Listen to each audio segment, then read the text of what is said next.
ஜீராசி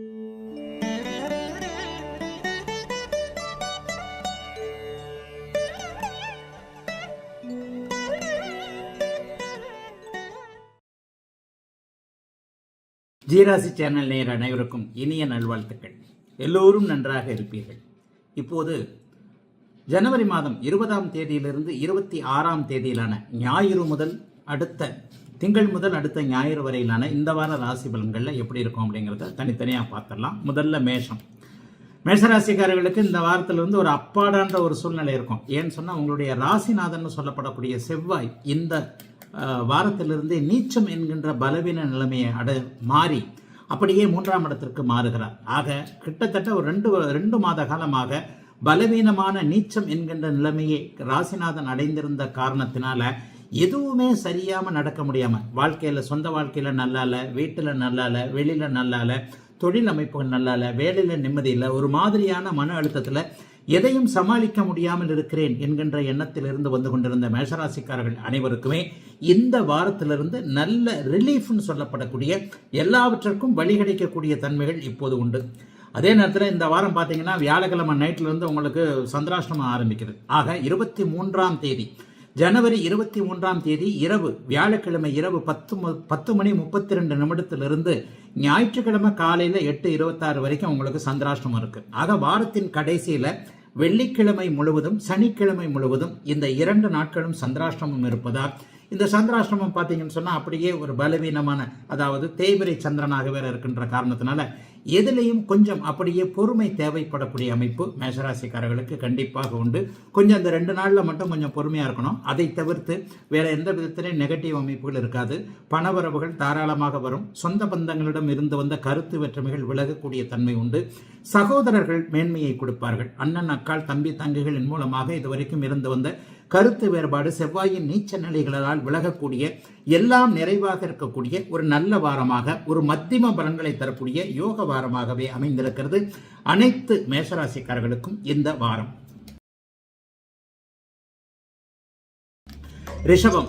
ரிஷபராசிக்காரர்களுக்கு ரொம்ப பெரிய யோக வாரம்னு சொல்லுவேன். வாரத்தின் கடைசியில தான் சந்திராசிரமம் வருது. அதாவது ஞாயிற்றுக்கிழமை காலையில 8:26. இந்த திங்கக்கிழமை ஆரம்பிக்கிறதுல திங்கள், செவ்வாய், புதன், சனிக்கிழமை வரைக்கும் அப்படின்லாம் ஒன்றும் பெரிய கஷ்ட நஷ்டங்கள் கண்டிப்பாக இருக்காது. இன்னொன்று பார்த்தீங்கன்னா 3 சுபர்களும், சுக்கிரன், சனி, புதன் 3 சுபர்களுமே இப்போது இந்த வாரத்தில் ரொம்ப நல்லாவே இருக்கிறாங்க. என்ன 2ஆம் இடத்திற்கு செவ்வாய் மாறுகிறார். கொஞ்சம் கோபதாபங்களை கொஞ்சம் குறைத்துக் கொள்ள வேண்டும். சந்திராஷ்டம அமைப்புகள் வாரத்தின் இறுதியில் தான் நடக்குது. அதாவது ஜனவரி மாதம் 26ஆம் நாள் இந்த வாரத்தின் கடைசியில் ஞாயிற்றுக்கிழமை காலை 8:26 சந்திராஷ்டமம் ஆரம்பிக்குது. அப்போ ஞாயிற்றுக்கிழமை முழுக்க சந்திராஷ்டமம், வாரத்தினுடைய கடைசி இறுதி நாளில். ஆனால் ஞாயிற்றுக்கிழமை ஆரம்பிக்கின்ற சந்திராஷ்டமம் அடுத்த வாரம் செவ்வாய்க்கிழமை 28/1 செவ்வாய்க்கிழமை மத்தியானம் 2:52 வரைக்கும் இருக்கிறதுனால வார கடைசியில் மட்டும் கொஞ்சம் பேச்சுவார்த்தைகளில் கொஞ்சம் கவனமாக இருக்கணுங்க. 2ஆம் இடத்துல இருக்கக்கூடிய செவ்வாய் சில நேரங்களில் பணவரவு, பணத்தட்டுப்பாடு போன்றவைகளை தடுப்பார் என்பதுதான் உண்மை. கொஞ்சம் கோபதாபங்கள் வரத்தான் செய்யும். ஏதாவது ஒரு சூழ்நிலையில் டக்குன்னு கோபப்படக்கூடிய தன்மைகள் இந்த தடவை ரிஷபராசிக்காரர்களுக்கு உண்டு. ஆனால் எல்லா நிலைமைகள்லையும் 10ஆம் இடத்துல சுப அமைப்புகளோடு இருந்து நல்ல விதமாக சனி பகவான் வலுத்து இருக்கிறதுனாலையும், சுக்கிரனே ஒரு நிலையில நல்லா இருக்கிறதுனாலையும், கேந்திர பலத்தோடு இருக்கிறார். ராசியிலேயே குரு வலுத்து இருக்கிறனாலையும் பெரிய கஷ்ட நஷ்டங்கள் எதுவும் நடந்துடாதுங்க. வார கடைசியில் இருக்கின்ற ஞாயிற்றுக்கிழமை, திங்கக்கிழமை, செவ்வாய்க்கிழமை அந்த 3 நாளில் மட்டும், அடுத்த வாரம் தான், இந்த வாரம் கூட கிடையாது, வாரத்தின் இறுதியில் ஞாயிற்றுக்கிழமையில சந்திராஷ்டமன்றதை ஞாபகம் வச்சுக்கோங்க. சந்திராஷ்டமம் என்ன செய்யும், கொஞ்சம் ஒரு மாதிரி வார்த்தை வித்தியாசத்தில் ஏதாவது சண்டை சச்சரவுகளை மட்டும் இழுத்து விடும். கொஞ்சம் எரிச்சலான மனநிலைமையில வார கடைசியில் இருப்பீங்க. ஆனால் வாரத்தின் முதல் 6 நாட்களில் பெரிய குறைகள் எதுவும் இல்லாமல் சீராக செல்லக்கூடிய, பணவரவுகள் வரக்கூடிய, எதிலும் ஒரு நிறைவுகள் இருக்கக்கூடிய நல்ல வாரமாக தாங்க அமைஞ்சிருக்கு அனைத்து ரிஷபராசிக்காரர்களுக்கும் இந்த வாரம். மிதுன ராசிக்காரர்களுக்கு இது உண்மையிலே ஒரு யோக வாரம்னே சொல்லுவேன். அப்படிலாம் ஒன்றும் பெரிய கஷ்ட நஷ்டங்கள் இல்லை. இந்த வாரம் பார்த்தீங்கன்னா 8இல் புதன் மறைந்தாலும், அதாவது ராசிநாதன் புதன் 7ஆம் இடத்திலிருந்து 8ஆம் இடத்திற்கு இந்த வாரம் மாறுகிறார். 8இல் புதன் மறைந்தாலும் கூட அவர் குருவின் பார்வையில் இருப்பது மிகப்பெரிய ஒரு யோகமான ஒரு நல்ல அமைப்பு. ஆகவே ஆரம்பத்தில் பார்த்தீங்கன்னா 4ஆம் இடத்துல, 5ஆம் இடத்துல, 6ஆம் இடத்துல இது போன்ற இடங்களில் சந்திரனும் வருகிறார். 4, 5, 6ஆம் இடங்களில் இப்பொழுது சந்திரன் இருப்பது, 8இல் மறைந்து 8, 12ஆம் இடங்கள் சுபத்துவமாக இருப்பது என்பது போன்ற அமைப்புகளின் மூலமாக மிதன ராசிக்காரர்களுக்கு பெரிய கஷ்ட நஷ்டங்கள் எதுவும் இல்லாத நல்ல வாரமாகவே இந்த வாரம் இருக்குது. திட்டங்கள் எல்லாமே அனைத்தும் காகிதத்துல மட்டும் இருந்து வந்தது, மனசுல மட்டும் இருந்தது, காகிதத்துல தான் இருக்கு, பேப்பர் ஒர்க் தான் நடந்துகிட்டு இருக்கு, பிராக்டிக்கலா ஒன்றும் நடக்கல, மனசுக்குள்ளேயே ஒரு திட்டத்தை ஊற போட்டு வச்சிருக்கிறேன், அது சரியா வரல, இந்த மாதிரியான எதையும் நிறைவேற்றி பார்க்க முடியாத அமைப்புகளில் இருக்கக்கூடிய அத்தனை மிதன ராசிக்காரர்களுக்கும் எல்லாத்தையும் நீங்க சக்சஸ் பண்ணக்கூடிய அமைப்பு இந்த வாரத்திலிருந்தே ஆரம்பிக்குதுங்க. உங்களுடைய ராசியின் யோகர்கள் 3 பேருமே இப்போது 8ஆம் இடத்துல இருந்தாலும் 9ஆம் இடத்துல இருந்தாலும் சுபத்தன்மையோட நல்ல நிலைமையில் இருக்கிறாங்க. ராசியும் ஓரளவிற்கு எந்த விதமான கஷ்ட நஷ்டங்களை கொடுக்க தேவையில்லாத அளவிற்கு இருக்கிறது.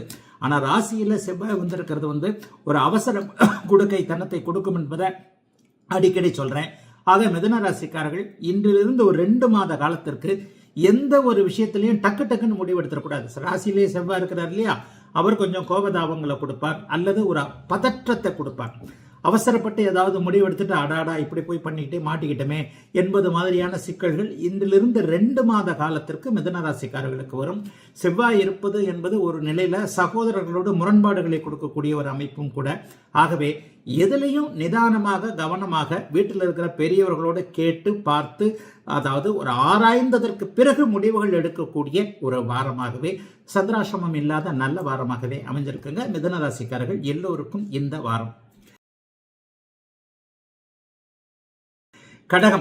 கடகராசிக்காரர்களுக்கு ராசிநாதன் 3, 4, 5 அப்படிங்கிற இடத்துல இருக்கிறார். 3, 4, 5ஆம் இடத்துல இருக்கிறது பெரிய கஷ்டங்கள்லாம் கிடையாது. ஆனா என்ன ஒண்ணு, வார கடைசியில பாத்தீங்கன்னா அப்படியே நீச்சனும் ஆகி தேவிரையாகி அமாவாசையை நோக்கி போய்கொண்டிருக்கிறார். மனசு கொஞ்சம் டல்லா இருக்குங்க. ஒரு பெரிய ரிலீஃப் என்னன்னா, ராசியில் இருந்து வந்து கொண்டிருந்த நீச்சனாக இருந்த செவ்வாய் இந்த வாரம் முதல் மாறி 12ஆம் இடத்திற்கு மாறுகிறார். ராசிநாத நீச்சத்தை நோக்கி போய் கொண்டிருந்தாலும் கூட 11ஆம் இடத்தில் இருக்கக்கூடிய குருவின் தயவு, அதைவிட மேலாக 7ஆம் இடத்தில் இருக்கக்கூடிய சூரியன் புதன் ஆகியோருடைய பார்வை ராசிக்கு கிடைக்கிறதுனால எதையும் சமாளிப்பீங்க. மார்ச் மாசத்திலிருந்து உங்களுக்கு அஷ்டமச்சனி முடிய போது கொடுத்து வைத்தவர்கள் ஒரு 30 ஆண்டு காலத்திற்கு மட்டுமே வரக்கூடிய கொடுமையான காலகட்டமான அஷ்டமச்சனியை கடகராசிக்காரர்கள் அனுபவித்து விட்டீர்கள். எதை பற்றியும் கவலைப்படாதீங்க. மார்ச் மாசத்திலிருந்து, குறிப்பாக ஏப்ரல் மாசத்திலிருந்து அப்படியே படிப்படியாக முன்னேற்றங்கள் டெவலப்மெண்ட் கண்டிப்பாக வந்தே தேரும்.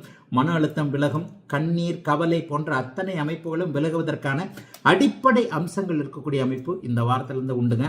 சிலருக்கு தாய்மாமன் உறவுகள், தாய்மாமனால ஏதாவது நல்லதுகள் நடக்கும். தாய்மாமன் வழி வந்தவர்கள், அத்தை பையன் மாமா பையன் சொல்றோம் இல்லையா, அந்த மாதிரியான உறவுகள், அம்மாவுடன் உடன் பிறந்த அமைப்புகள், சித்தி பெரியம்மா, இவங்க மூலமாக ஏதேனும் நல்லவைகள் இந்த வாரத்தில் கண்டிப்பாக கடகராசிக்காரர்களுக்கு ஏற்படுங்க. பெரிய சோதனைகள் எதுவும் கடகராசிக்காரர்களுக்கு கண்டிப்பாக கிடையாது. நிறைவுகள் நன்றாக இருக்கும். 8ல் இருக்கக்கூடிய சனியை கூட சுக்கிரன் சுபத்துவப்படுத்துவதன் காரணத்தினால கஷ்டங்கள் எதுவும் இல்லாமல் ஆண்கள் பெண்கள் இருபாலாருக்கும், வயதானவர்கள் இளைஞர்கள் எல்லாருக்குமே இனிமே எந்த மாதிரியான பிரச்சனைகளும் இல்லாது, ஏற்கனவே செய்த நம்முடைய தவறுகள் எல்லாத்தையும் நம்ம திருத்திக்கிட்டாச்சு, எந்த இடத்துல நம்ம தப்பு பண்ணோம் அப்படிங்கிறத உணர்ந்தாச்சு என்பது போன்ற சில விழிப்புணர்வுகள் வரக்கூடிய ஒரு நல்ல வாரமாகவே அமைஞ்சிருக்குங்க அத்தனை கடகராசிக்காரர்களுக்கும் இந்த நல்ல யோக வாரம். சிம்மராசிக்காரர்களுக்கு பார்த்தீங்கன்னா ராசிநாதன் குருவின் பார்வையில் இருக்கிறார். 6ஆம் இடத்திலிருந்து ராசிநாதன் குருவின் பார்வையில் இருக்கிறது. சந்திரனே 2, 3, 4ஆம் இடங்கள்ல இருக்கிறது. மிகப்பெரிய நல்ல ஒரு யோக அமைப்பு, அருமையான யோகம்னு சொல்லுவேன். 5ஆம் இடம் வரைக்கும் சந்திரன் வந்துடுறார். அப்ப என்ன நடக்கும், வாரத்தின் ஆரம்பத்திலிருந்து அவர் நல்ல அமைப்புகள்ல இருப்பது, அமாவாசையாக இருந்தாலும் கூட ஒரு நிலையில் அடுத்தடுத்து குருவின் பார்வையில் இருப்பது, விரயங்கள் அத்தனையும் தடுத்து நிறுத்தப்படக்கூடிய ஒரு நல்ல அமைப்பாகவே அந்த அமைப்பு இருக்குதுங்க. சிலருக்கு வளர்ச்சிக்கான முதலீடுகள் இருக்கும், சிலருக்கு அட்வான்ஸ் கொடுக்குற மாதிரி ஒரு வீடு வாங்குறோம், கடனுக்கு தான். ஏன்னா 6ஆம் இடத்துல ராசிநாதன் இருந்தாலே கடன் போன்ற அமைப்புகள் கண்டிப்பாக வரும். ஆனாலும் அது சுப கடனாக இருக்கும். ராசிநாதன் குருவின் பார்வையில் 6ஆம் இடத்தில் இருப்பது மிகப்பெரிய ஒரு கொடுப்பினை.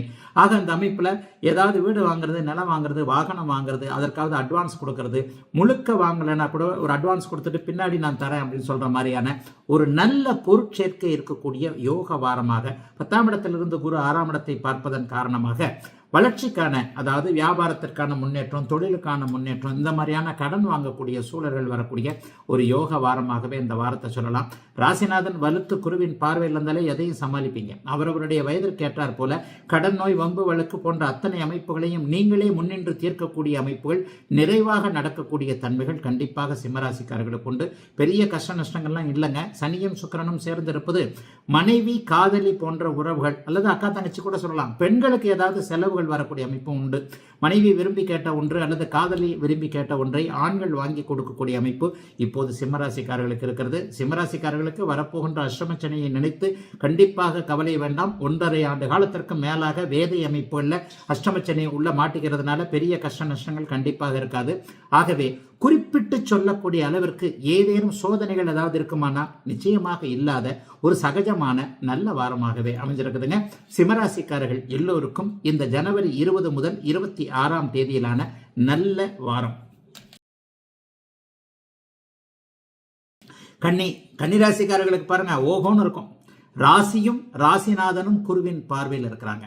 சந்திரன் பார்த்தீங்கன்னா 2, 3, 4, 5ன்னு சொல்லிட்டு 2, 3, 4 அதாவது மூன்று இடங்கள்ல மிகப்பெரிய நல்ல அளவில் இருக்கிறார். பொதுவாகவே ராசியோ ராசிநாதனோ 2 பேர்ல ஒருத்தர் குருவின் பார்வையில் இருந்தாலே அந்த ராசிக்காரர்களுக்கு பெரிய கஷ்டங்கள் இருக்காது.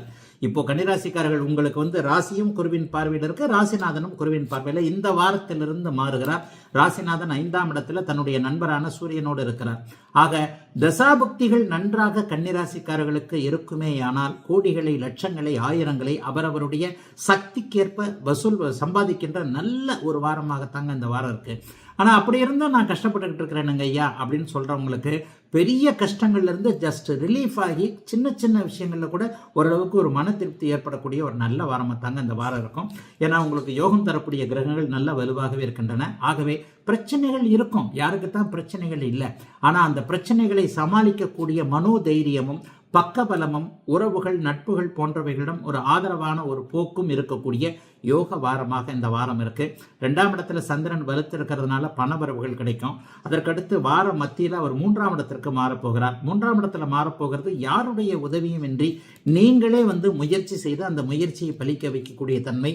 வாய்ப்புகள் கிடைக்காதவர்களுக்கு ஒரு நல்ல வாய்ப்பு, தொழிலையோ உங்கள் பர்சனல் லைஃப்லையோ, ஒரு காதலாக இருக்கலாம், ஒருத்தரை விரும்பலாம், அல்லது ஒரு தொழில் அமைக்க விரும்பலாம்.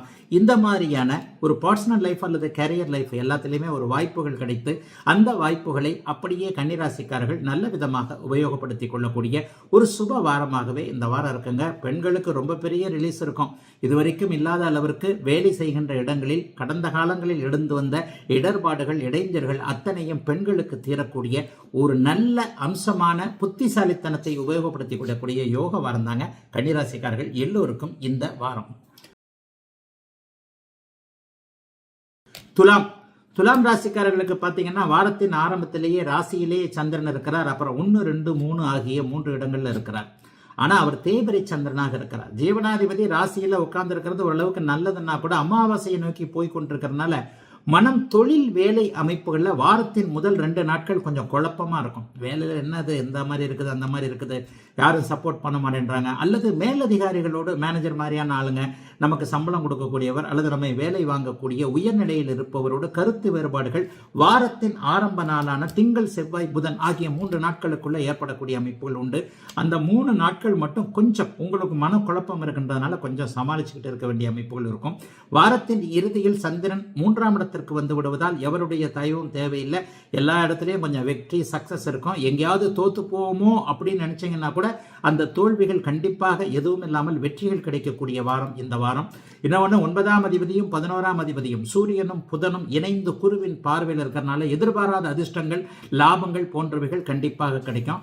துளாராசிக்காரர்களுக்கு பெரிய கஷ்டங்கள் இல்லைங்க. நான் அடிக்கடி சொல்ற மாதிரி இந்த வருஷத்துல உங்களுக்கு 3 பயிற்சிகளும் சாதகமான ஒரு தன்மையில் இருக்கு.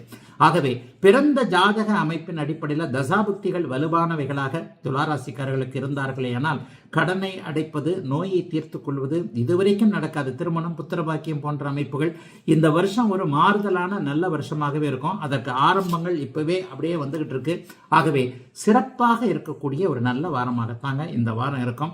ஆக நான் சொன்ன மாதிரி சிறப்பாக இருக்கணும், நீங்க தான் முயற்சி பண்ணாம இருந்துட போறீங்க அப்படின்றது ஒரு பெரிய விஷயம். ஆகவே எந்தெந்த அளவிற்கு உங்களுடைய வேலை, தொழில், வியாபாரம், விவசாயம் போன்ற அமைப்புகள், சொந்த வாழ்க்கை அமைப்புகளில் நீங்கள் முயற்சிகளை செய்கிறீர்களோ அந்த முயற்சிகள் அப்படியே பலிக்கக்கூடிய நல்ல வாரமாகத்தாங்க அமைஞ்சிருக்கு இந்த வாரம் அத்தனையும்.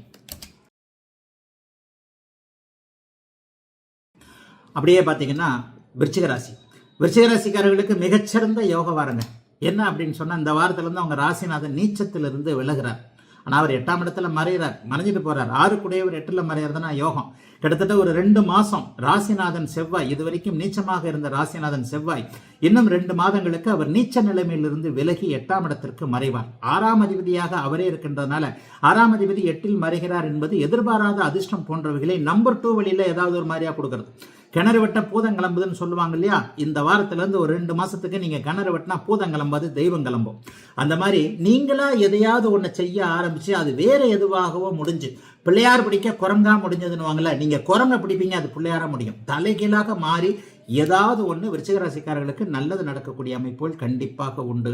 ஆகவே விருச்சிக ராசிக்காரர்கள் மன வருத்தத்தை எதையும் அடைய தேவையில்லாத ஒரு நல்ல வாரமாகவே இந்த வாரம் அமைஞ்சிருக்கு. 3ஆம் இடத்துல சூரியனும் புதனும், அதாவது 10 குடையவர் 9ஆம் இடத்தை பார்க்கக்கூடிய அமைப்பு, குருவின் பார்வையிலிருந்து இருக்கக்கூடிய அமைப்பு மிகச்சிறந்த ஒரு யோக அமைப்பு. ஆக விருச்சிக ராசிக்காரர்களுக்கு இந்த வாரத்துல தொழில் நல்லா இருக்கும். டிரான்ஸ்ஃபர் கேட்டிருந்தவங்களுக்கு அந்த டிரான்ஸ்ஃபர் கிடைக்கிறதுக்கான அனுமதி அமைப்புகள், புதிய தொழில் ஆரம்பிக்கலாம்ன்றது அமைப்புகளுக்கு தைரியமாக ஆரம்பிக்கலாம் என்கின்ற அமைப்பு, எல்லா நிலைமைகள்லையும் தன்னம்பிக்கை மேலோங்கி வரக்கூடிய ஒரு சூழ்நிலை இப்போது விருச்சிக ராசிக்காரர்கள் எல்லாருக்குமே அமைஞ்சிருக்குங்க. பெரிய கஷ்டங்கள் நஷ்டங்கள் இருக்காதுங்க. ராசிநாதன் நீச்சத்திலிருந்து விலகினால் ஏதாவது ஒரு நன்மை நடந்தே ஆக வேண்டும் என்பது ஒரு விதி.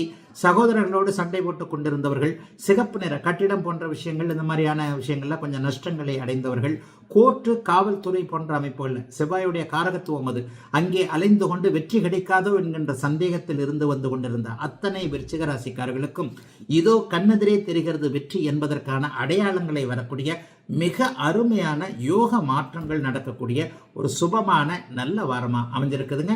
விருச்சிக ராசிக்காரர்கள் எல்லோருக்கும் வயதிற்கு ஏற்றார் போல இந்த வாரம். தனுசு ராசிக்காரர்களுக்கு பார்த்தீங்கன்னா இந்த வாரத்திலிருந்து 8ல் இருந்த செவ்வாய் அப்படியே மாறி 7ஆம் இடத்துல நிலை கொள்ளுகிறார். அவர் வக்கரத்தில் இருக்கிறார். ஜூன் மாதம் வரைக்கும் அவர் இப்படி மாறிக்கிட்டு தான் இருப்பார். ஆனால் இப்போது மிதுனம் என்று சொல்லப்படக்கூடிய உங்களுடைய 7வது வீட்டில் அவர் இருந்து ராசியை பார்ப்பது என்பது ஒரு மிகப்பெரிய ஒரு யோகமான ஒரு அமைப்பு. ஆகவே தனுசு ராசிக்காரர்கள் அனைவருக்குமே இந்த வாரத்தில் நல்ல மாற்றங்கள் இருக்க போகிறது என்பதுதான் உண்மை. குழந்தைகளை பற்றி கவலைப்பட்டு கொண்டிருந்த தனுசு ராசிக்காரர்களுக்கு மிகப்பெரிய யோக மாற்றங்கள் ஏற்படக்கூடிய தன்மை. வெளிநாடு வெளிமாநிலம் போன்ற அமைப்புகளில் இருக்கக்கூடிய குழந்தைகள், அங்கிருந்து ஏதாவது கவலை தரக்கூடிய செய்திகளை சொல்லிக் கொண்டிருந்தவர்கள் இப்போது நல்ல மாற்றங்கள் வரக்கூடிய அமைப்புகள்லாம் இப்ப நிறைய இருக்குதுங்க. சந்திரனை பார்த்தீங்கன்னா வாரத்தின் ஆரம்பத்தில் 11ஆம் இடம், 12ஆம் இடம், 1ஆம் இடம் போன்ற இடங்கள்ல தேய்பிரை அமைப்பாக இருக்கிறார். எப்பொழுதெல்லாம் தனுசு ராசிக்காரர்களுக்கு அட்டமாதிபதி பலவீனத்தை அடைகிறாரோ அப்போது எதிர்பாராத நஷ்டம்ங்கிறது ஏதாவது நடக்கும். அது இந்த வாரம் இருக்கு. அதாவது வியாழக்கிழமை வெள்ளிக்கிழமை எல்லாம் நடுப்பகுதியில் பார்த்தீங்கன்னா அவர் 12ஆம் இடத்துல மறைகிறார். 12ஆம் இடத்துல நீச்சனாகி அமாவாசைக்கு பக்கத்தில் இந்த வாரத்தில் முழுக்க இருக்கிறார். ஆகவே பெரிய கஷ்ட நஷ்டங்கள் எதுவும் இல்லாமல் ஒரு தவிர்க்க முடியாத ஒரு சம்பவத்தின் மூலமாக, தவிர்க்க முடியாத ஒரு அறிமுகத்தின் மூலமாக நல்லவைகள் நடக்கக்கூடிய அமைப்பு. பொருள் வரவு, நல்ல பொருள் சேர்க்கை போது இருக்கும். அசுப விரயங்கள் தடுத்து நிறுத்தப்படும். அதாவது தேவையில்லாமல் அந்த செலவை பண்ணிக்கிட்டே இருக்கிறேன், இவருக்கு தேவையில்லாமல் காசு கொடுத்துக்கிட்டு இருக்கிறேன், அல்லது ஹாஸ்பிட்டலுக்கு காசு போய்கிட்டே இருக்கு, இந்த மாதிரி தேவையற்ற செலவுகள் அத்தனையும் இப்போது தனுசு ராசிக்காரர்களுக்கு இந்த வாரத்திலிருந்து படிப்படியாக நீங்கும். முழுசுமா விலகுமான்னு பார்த்தா கிட்டத்தட்ட ஒரு 50% விலகக்கூடிய தன்மைகள் உண்டு. ஆகவே எதை பற்றியும் தனுசு ராசிக்காரங்க கவலைப்பட வேண்டாம். அப்படிலாம் ஒன்று, அடுத்து வரக்கூடிய குரு பயிற்சி உங்களுக்கு மிகப்பெரிய யோகா அமைப்பில் வரப்போகுது.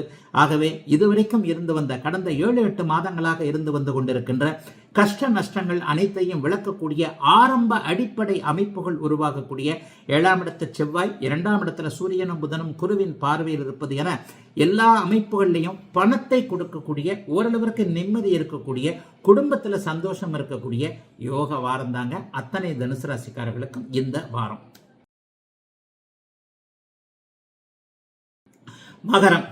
மகர ராசிக்காரர்களுக்கு இந்த வாரத்திலிருந்து 6ஆம் இடத்திற்கு செவ்வாய் மாறுறார். போன ஒரு 2 மாசமா பார்த்தீங்கன்னா 7ல் செவ்வாய் இருந்து குடும்பத்தில் கொஞ்சம் குழப்பத்தை கொடுத்து கொண்டிருந்தார். நீங்களே கொஞ்சம் கோபக்காரனா மாறி இருந்தீங்க. சட்டுப்புட்டுன்னு அதை முடிக்கல இதை முடிக்கல அப்படின்ட்டு வாக்கு பேச்சு கூட கொஞ்சம் தடிச்சு தான் இருந்தது மகர ராசிக்காரர்களுக்கு. ஏன்னா எதிர்பார்க்கிறது எதுவும் நடக்கல அப்படின்னோடனே நமக்கு கொஞ்சம் கோபம் வரும் இல்லையா? அந்த கோபதாபங்கள் எல்லாவற்றையும் விலக்கி வைக்கக்கூடிய அமைப்புல இந்த வாரம் முதல் செவ்வாய் மாற்றம் நடக்கிறது. அந்த செவ்வாய் மாற்றம் 6ஆம் இடத்துல போய் 2 மாசம் இருப்பார். உண்மையில பாபர்கள் 6ஆம் இடத்தில் இருப்பது என்பது கடன் நோய், வம்பு வழக்கு, அசிங்கம், கேவலம் போன்றவைகளை தடுத்து நிறுத்தக்கூடிய ஒரு அமைப்பு. இவ்வளவு நாள் பட்ட அவஸ்தை இந்த வருஷத்தோட முடிய போது, 7.5 சனி உங்களுக்கு முடிய போது, படிப்படியாக கிரகங்கள் நல்லவைகளை கொடுக்கக்கூடிய தன்மையில மகர ராசிக்காரர்களுக்கு வந்து கொண்டிருக்கின்றன என்பதுதான் தவிர்க்க முடியாத ஒரு உண்மை. ஜனனகால ஜாதகத்தில் 6-8 தசாபுக்தி நடக்குதுங்க. என் வாழ்க்கை கஷ்டமே கஷ்டங்க. 7.5 சனி மட்டும் இல்லைங்க, நான் 15-20 வருஷமா கஷ்டப்பட்டு தாங்க இருக்கிறேன். அப்படி இப்படின்னு நீங்க நினைக்கிறவங்களுக்கு கூட கோச்சார அமைப்புகள் சாதகமான தன்மைகளை கொண்டு வந்து கொண்டிருக்கின்றபடியால பெரிய கஷ்ட நஷ்டங்கள் இருக்காதுங்க. 6ஆம் இடத்து செவ்வாய் கடன் நோய் போன்றவைகளை ஒழிக்கக்கூடிய ஒரு தன்மை, வருமானம் வரக்கூடிய ஒரு அமைப்பு. 12ஆம் இடத்து ராசியிலேயே சூரியனும் புதனும் அட்டமாதிபதியும் ராசியிலேயே உட்கார்ந்து ஒரு நிலையில பாத்தீங்கன்னா குருவின் பார்வையில் இருக்கிறார். இது ஒரு மிகப்பெரிய அமைப்பு. எதிரிகளிடமிருந்து எதிர்ப்பவர்களிடமிருந்து பிடிக்காதவர்களிடமிருந்து ஆதரவுகள் கிடைக்கக்கூடிய, அதாவது எதிரிகளுடைய மனமாற்றம் வரக்கூடிய அமைப்பு. அவங்க கிட்ட போய் மாட்டிக்கிட்டே அதாவது பணம் கணம் போன்றவைகள் திருப்பி வரக்கூடிய அமைப்பு. இதுவரைக்கும் பணத்தை சம்பாதிக்க முடியாமல் இருந்தவர்கள் அனைவருக்குமே ஒரு புதிய நல்ல மாற்றம் ஏற்பட்டு அதன் மூலமாக பணவரவுகள் வரக்கூடிய அமைப்புகள் இப்போது கண்டிப்பாக அத்தனை மகர ராசிக்காரர்களுக்கு உண்டு. மகர ராசிக்காரர்களுக்கு மகத்தான நல்ல மாற்றங்க. நான் சொல்றது இப்போதைக்கு புரியாது, இந்த வாரத்தின் கடைசியிலேயே ஆகா ஒரு அளவிற்கு வழி பிறக்கிறது என்பதை மனம் உணரக்கூடிய நல்ல மாற்றமான நல்ல மாதம், நல்ல வாரங்க மகர ராசிக்காரர்கள் எல்லோருக்கும் இந்த ஜனவரி 20 முதல் 26ஆம் தேதியிலான யோக வாரம். கும்பராசிக்காரர்களுக்கு படிப்படியாக மன அழுத்தங்களை அப்படியே நிவர்த்தி செய்யக்கூடிய அமைப்பு கண்டிப்பா உண்டு. கவலையே பட வேண்டாம். கும்பராசிக்காரர்கள் மெதுமெதுவாக அப்படியே விலகித்தான் வருவீங்க. எதுலேயும் பெரிய கஷ்ட நஷ்டங்கள் கும்பராசிக்காரர்களுக்கு இப்போது இல்லை. ஜன்மச்சனி படாத பாடுபடுத்திருச்சுன்றதான் அடிக்கடி சொல்றேன். சதய நட்சத்திரம், புரட்டாத நட்சத்திரம், அவிட்ட நட்சத்திரம் ஆகிய மூவரையுமே தலைகளாக புரட்டி போட்டு விட்ட அந்த ஜன்மச்சனி இந்த மாதம் 2 மாசத்துல முடிய போகுது. ஆகவே இப்போது ராசியிலேயே சுக்கிரன் சனி சேர்ந்திருப்பது, 12ஆம் இடத்துல சூரியனும் புதனும் சேர்ந்து குருவின் பார்வையில் இருப்பது இந்த வாரத்தில் மிகப்பெரிய நல்ல மாற்றம். 6ஆம் இடத்திலிருந்து இந்த செவ்வாய் இப்போது 5க்கு மாறுறார். 5க்கு மாறினாலே என்ன பண்ணுவார், பிள்ளைகளால் ஏதாவது செலவுகளை வைப்பாரு, பிள்ளைகளால் ஏதாவது கருத்து வேற்றுமை வைப்பாரு. நான் ஒன்று சொல்றேன், புள்ள ஒன்று படிக்கிறேன்னு சொல்லுது, இந்த இடத்துல வேலைக்கு போக வேண்டாம்னு சொல்றேன், இந்த அதுதான் பண்ணுது. இந்த ஆள்கிட்ட பேசாத, இவர் உனக்கு தேவையில்லை, இது உனக்கு தேவையில்லை, இந்த பழக்கம் உனக்கு தேவையில்லை, இப்படியெல்லாம் நம்ம ஏதாவது ஒரு விதத்துல கண்டிச்சாலும் கூட பிள்ளைகள் என்ன இருந்தாலும் எந்த காலத்துல பிள்ளைங்க, நீங்க பிள்ளையா இருக்கும்போது உங்க அப்பா அம்மா பேச்ச நீங்க கேட்கல, அது மாதிரி தானே உங்க பிள்ளைய உங்க பேச்சை கேட்காம இருக்கும். இதை நம்ம என்னைக்குமே ஏத்துக்க மாட்டோம். ஆகவே பிள்ளைகள் ஏதாவது ஒரு தொல்லைகளை தரக்கூடிய தன்மை இந்த வாரம் கண்டிப்பாக கும்பராசிக்காரர்களுக்கு உண்டு. ஆனா வாரத்தின் இறுதியில் அது அப்படியே படிப்படியாக மாறும். அதை பற்றி கவலைப்பட வேண்டாம். ஆனாலும் பாத்தீங்கன்னா 10-11ஆம் இடங்கள்ல வலிமையான ஒரு அமைப்புல இவர் சந்திரன் இருப்பது, 9ஆம் இடம் 10ஆம் இடத்துல வலிமையாக இருக்கிறார். இந்த அமைப்பு தொழில் ரீதியிலான நல்ல மாற்றங்களை கொடுக்கக்கூடிய ஒரு அமைப்பு. ஆகவே கும்பராசிக்காரர்களுக்கு அப்படி ஒன்றும் பெரிய சோதனைகள் எதுவும் இல்லாத ஒரு நல்ல மாற்றங்களை தரக்கூடிய அமைப்பு தான் இந்த வாரம் முழுவதுமே வந்திருக்கிறது. எதிலும் கும்பராசிக்காரர்கள் தேவையின்றி கவலைப்படாமல் ஒரு படிப்படியான ஒரு நல்ல மாற்றங்கள் கண்டிப்பாக வரும். ஆகவே கவலைகளை சற்று ஒதுக்கி வைத்துவிட்டு முன்னேற்றத்தை பற்றி மட்டுமே சிந்திக்கக்கூடிய ஒரு நல்ல வாரமாக அமைந்திருக்கிறது அத்தனை கும்பராசிக்காரர்களுக்கும் இந்த யோக வாரம். நிறைவாக மீனம். 12 ராசிக்காரர்களே மீன ராசிக்காரர்களுக்கு இந்த வருஷத்துல ஜென்மச்சனி ஆரம்பிக்க போதுன்னு அடிக்கடி சொல்றேன். சரி, இந்த வாரம் எப்படி ஆரம்பிக்குது? இந்த வாரத்துல பாத்தீங்கன்னா 2 நாள் உங்களுக்கு சந்திராசிரமமாக வரும்.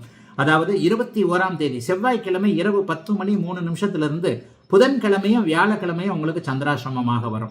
அதாவது வியாழக்கிழமை இரவு 10:32 வரைக்கும் சந்திராசிரமம். அதாவது புதன் வியாழன் ஆகிய 2 முழு நாட்கள் மீனராசிக்காரர்களுக்கு சந்திராசிரமம் அமைப்புகள் இருக்கக்கூடிய அமைப்பு. வியாழக்கிழமை 23ஆம் தேதி ஜனவரி மாதம் 23ஆம் தேதி இரவு 10:32 உங்களுக்கு சந்திராசிரமம் முடிகிறது. ஆக புதன்கிழமையும் வியாழக்கிழமையும் புதிய விஷயங்களை ஆரம்பிக்காம யார் அன்றைக்கு அறிமுகம் ஆகிறார்களோ, இந்த சந்திராசிரமம் பார்த்தீங்கன்னா உங்களுக்கு 8ஆம் இடம் தேய்பிரை சந்திரனாகவும் கேதுவோட இந்த ஒரு மாதிரியான பாபத்துவ அமைப்புகளில் சேரக்கூடிய அமைப்புகள் தான் இருக்கும். ஏன்னா மீனராசிக்காரர்களுக்கு 8ஆம் இடத்துல அவர் சுக்கரனுடைய வீட்டில் தான் மறைவார். ஆனாலும் இப்போது தேய்பிரை சந்திரனாக கிட்டத்தட்ட அமாவாசையை நோக்கி நெருங்கி கொண்டிருக்கிறார். ஆகவே பண விஷயத்தில் சந்திராசிரம நாட்களில் கவனமாக இருக்கணும். யார் அந்த சந்திராசிரம நாட்களில் புதிதாக அறிமுகம் ஆகிறார்களோ அவர்கள் மூலமாக எதிர்காலத்தில் பிரச்சனைகள் எதுனா வரும். ஆக இந்த 2 நாட்கள் நான் இப்போ சொன்னேன் பார்த்தீங்களா, அதாவது புதன்கிழமை மற்றும் வியாழக்கிழமை இந்த 2 நாட்களும் எந்த விஷயம் உங்களுக்கு அறிமுகமாகிறதோ, எவர் உங்களுக்கு அறிமுகம் ஆகிறாரோ அவர் பின்னால ஏதாவது தொல்லைகளை கொடுப்பார் என்பதை மட்டும் மீனராசிக்காரங்க கொஞ்சம் கவனத்தை வச்சுக்கணும். அடிக்கடி சொல்றேன், இந்த வருஷத்துலேருந்து உங்களுக்கு ஜென்மச்சனி ஆரம்பிக்க போகிறது. இப்போ நான் சொன்ன மாதிரி புதிய விஷயங்கள்ல ரொம்ப கவனமாக இருக்கணும். தொழில் தொடங்குறதெல்லாம் கொஞ்சம் எச்சரிக்கையா இருங்க. 30 வயது ஆனவர்களுக்கு மட்டும்தான் சிக்கல்கள் வரும். 50 வயது தாண்டியவர்களுக்கு மிகப்பெரிய நல்ல ஆனந்தங்களை கொடுக்கக்கூடிய அமைப்பு இந்த வருஷத்திலிருந்து ஆரம்பிக்கிறது. ஏன்னா 7.5 சனி ஜென்மச்சனி 2 பிரிவாகத்தான் செய்யும். ஆயினும் மீனராசிக்காரர்களுக்கு பெரிய சோதனைகள்லாம் எதுவுமே கிடையாதுங்க. ராகு சனி போன்றவர்கள் வந்து ராசியில மாறும்போது கூட உச்ச சுக்கிரன் உங்களை சமப்படுத்தக்கூடிய அமைப்புல தான் இருக்கு. ஆகவே கோச்சாரம் அப்படி ஒன்றும் பெரிய கஷ்டங்களை கொடுக்காத ஒரு நல்ல நிலைமையில இந்த வாரத்துல 2 நாள் மட்டும் கொஞ்சம் ஒரு கலக்கங்கள் இருக்கக்கூடிய ஒரு நல்ல வாரமாகத்தான் அமைந்திருக்கிறது. மீனராசிக்காரர்கள் எல்லோருக்கும் நிறைவான இந்த வாரம்.